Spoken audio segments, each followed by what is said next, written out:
सभी मातावन, भाईवन, संत और जितने सत्संग में ज्ञानी जो बोलने वाले उन सभी को बारंबार राम राम साहब, जय श्री कृष्णा, जय श्री राधे राम। एक बार जब समस्त ऋषियों ने प्रभु जी से प्रश्न किया कि तुम जाओ तीनों देवों की परीक्षा लो और कठोरता से लो, तो प्रभु जी चलने लगे कि सहस्त्र योग पर्यातम अहम युक्त पर्यातम विदुः रात्रम योगा शस्त्रनाम ते अहम रात्रम विद जना। ये भगवत गीता के अध्याय 8 और श्लोक 17 में इसका व्याख्यान हुआ है। और ब्रह्म जी उनके पुत्र बोले कि हे पिताश्री, हे ब्रह्मा, आपका 1000 युग मिलकर आपकी एक रात्र बनती है और 1000 युग मिलकर आपका एक दिन बनता है, और आप इस प्रकार से नृत्य और लीला में मस्त हो। पिताश्री ने जब सोचा कि ये मेरे पुत्र की बुद्धि खराब हो गई, क्या इसकी बुद्धि पे पागलपन का दौड़ आ गया, न इसने मुझसे प्रणाम किया और आते ही शास्त्र प्रयोग कर दिया। वो थोड़ी देर सुनते रहे और ब्रह्म जी और अधिक से अधिक बातें करने गए।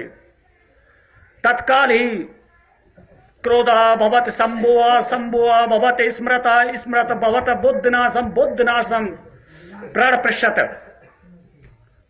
जैसा मैं बोल रहा हूं वैसा ठीक है, नीचे से बोलने की कृपा न करें। ये ऑनलाइन पर है, ठीक है ना। हे राजन, उसी समय पर ब्रह्मा जी को क्रोध आया और जल लेकर अपने पुत्र को श्राप देने लगे प्रभु को।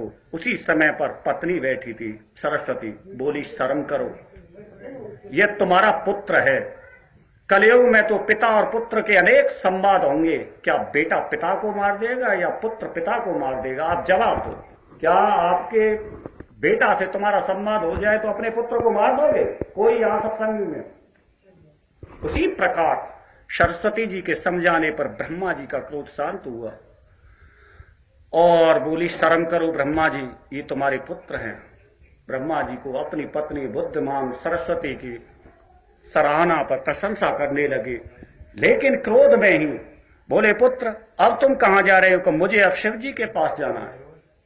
बोले वो तो कपूर गौरम करुणावतारम संसार सारम भुजगेंद्र आरम सदा वसंतम हृदयारविंदे भवम भवानी शतम नमामि।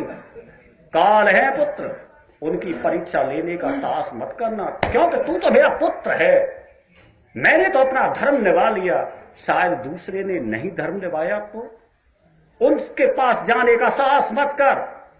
कोई भी ऐसा देवता या संत नहीं हुआ जो शिव की परीक्षा लेने का साहस कर दे। और तुमने सोचा कैसे कि विनाश काले विपरीत बुद्धि। हे प्रभु, जिन्होंने तुम्हें सलाह दी है तीनों देवों की परीक्षा लेने की, निश्चित रूप से वो तुम्हारे हमदर्द नहीं, विनाश करने वाले हैं। बोले पिताश्री, हान लाभ जीवन मरण यश अपयश विधा, जो होगा देखा जाएगा, अब तो मैं परीक्षा लूंगा। पिता के समझाने पर फिर भी आगे बढ़ गए। हे राजन परीक्षित, जब शिव जी को देखा और पार्वती के सहित पति और पत्नी एकजुट होकर एक दूसरे के प्रेम व्यवहार की बात कर रहे हैं, उन्हें नहीं मालूम कि त्रिलोक में क्या हो रहा है। उसी समय पर नंदीगढ़ मिले। नंदीगढ़ बोले हे प्रभु जी आप अंदर नहीं जा सकते। बोले हट, क्योंकि ब्रह्म जी कोई मामूली संत नहीं थे, संतों में सबसे श्रोमणी संत बोले ब्रह्मा के पुत्र थे। जब नंदी हटे तो भगवान शिव शंकर के